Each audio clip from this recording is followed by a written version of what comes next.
My daughter called from Houston, Texas. We're now living in Tennessee, in beautiful Tennessee. And she said, "Mother, I think that God's calling me to come near you."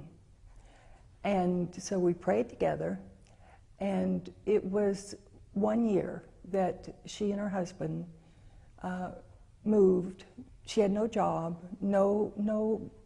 nothing. They had lost everything.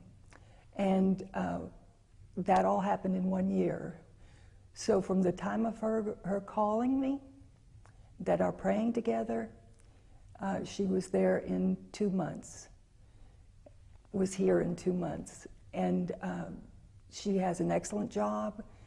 God has reimbursed her beautifully in every way, mostly spiritually, but financially, in every way possible.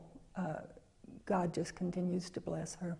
My mother-in-law turned 90 this year, or this past fall, and we knew we needed to do something for her birthday, a big celebration, or a celebration of some sort. We gave her an 80th birthday celebration. She's a very humble lady. She's very meek. Her husband hadn't been dead very many years at the 80th birthday. So it was a huge birthday with friends coming and blessings being bestowed upon her. And so this 90th birthday, we were going to think what we could do, and my daughter and I thought maybe we just should have a family celebration. But in the meantime, she shared that she did not want a big hoopla about her birthday. And so we honored that request, even though I think some people thought we were a little bit, terrible for not doing that. But we honored her request, and we had a dinner at a cafe in our county. And her children and grandchildren and great-grandchildren were there, and she had some living siblings that came. And it was a small event, and it was wonderful. She was excited. That's all she wanted. Her sister and her brother that came was a surprise.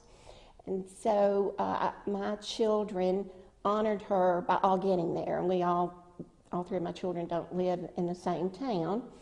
And so I knew that my children were all going to be there and my grandchildren. So I asked them ahead of time, would you all just hang around and we will go down in front of this little or big giant magnolia tree at the end of the street and we'll get a family Christmas card picture made. I had done this for many years, and I thought, now that they're all grown and everything, it is hard to do it. Sometimes I have to put a wedding on the Christmas card or just the grandchildren or whatever.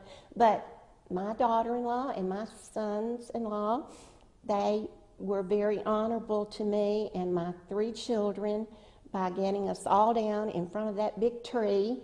And even though the man from Canada that tried to take our picture did not do a good job, and the next person on the street that my daughter grabbed off the street to take the picture did not do too good of a job, like 3 people were caught off on one end and 2 people on the other.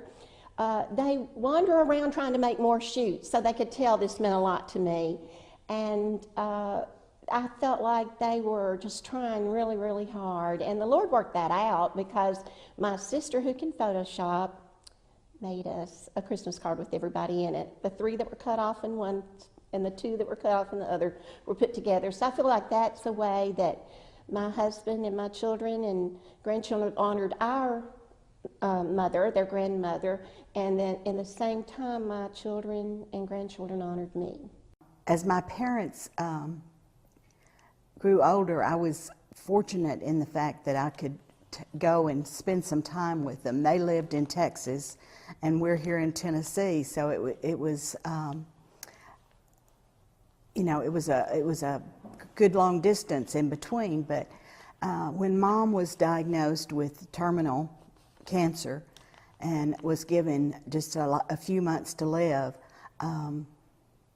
Lee and I talked it over, and we decided to rent a place in Fort Worth so I could be there and spend a lot of time with Mom and take care of her. And that's a big sacrifice for a husband to give you that opportunity to take care of your parents.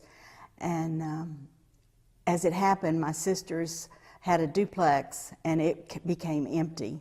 at just that time. So we moved in next door to my sister, and we stayed there 3 months. And it was a blessed time.